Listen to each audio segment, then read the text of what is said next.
Employers added 171,000 jobs in September, a stronger than expected number, but unemployment rose a tenth of a point anyway, up to 7.9%, because 500,000 new people entered the labor force. It's cautiously good news for the economy and President Obama's re-election prospects, though as Mitt Romney said today, it still leaves 23 million Americans looking for work.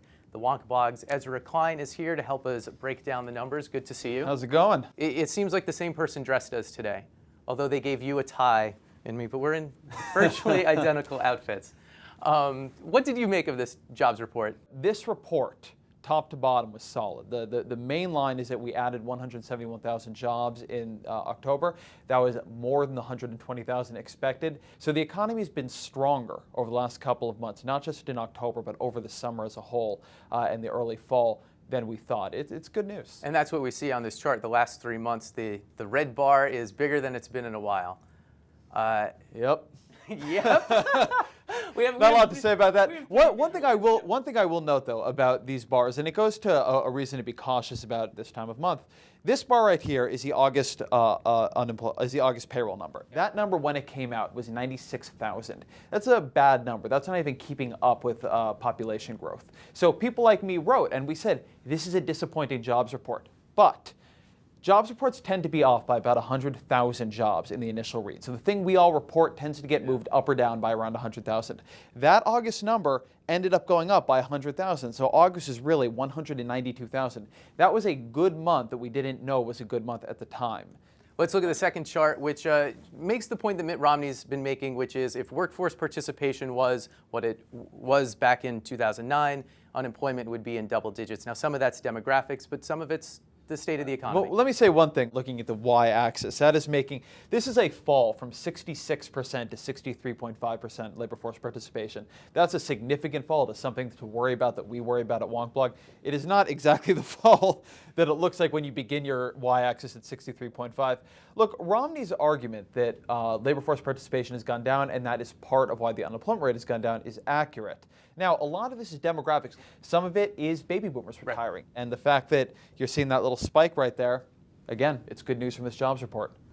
With 4 days to the election, I don't want to let you go without one more numbers thing, which is what exactly are the chances of Obama or Romney winning the election? Because even though polls, especially national polls, are so close, a lot of the people digging into the numbers say, wait a minute, Obama has a very strong chance to win, much better than 50-50. There's been this argument over these forecasts and these models, and you see a bunch of them here. So Betfair is a political predictions market. Desart Holbrook is a forecast. Intrade is a predictions market. This is Nate Silver right here. This is Sam Wang from Princeton. And what you're seeing from a couple days ago is that all these different ways of aggregating information about who's going to win the election.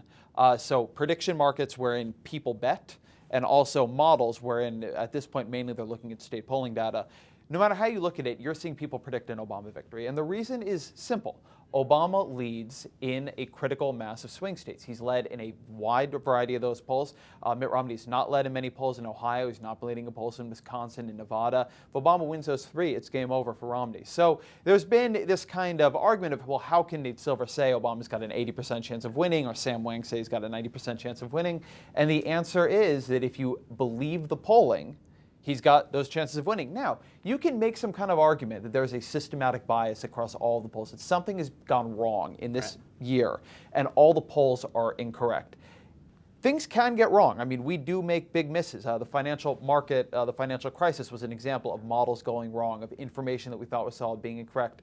But I listen to the polls because I think that any weird little theory I can come up with is likelier to be wrong than right. In general, I try not to get overly exercised about various people for various reasons, trying to explain why the polls are wrong, and always wrong in the direction that doesn't favor them. I would frankly give a lot more credibility to somebody who said, I'm a Mitt Romney supporter, but I think it's clear polling is undersampling cell phone voters, and as such, Obama's got a wider lead than we see. When people begin giving me methodological critiques against self-interest, that's when I'll begin listening.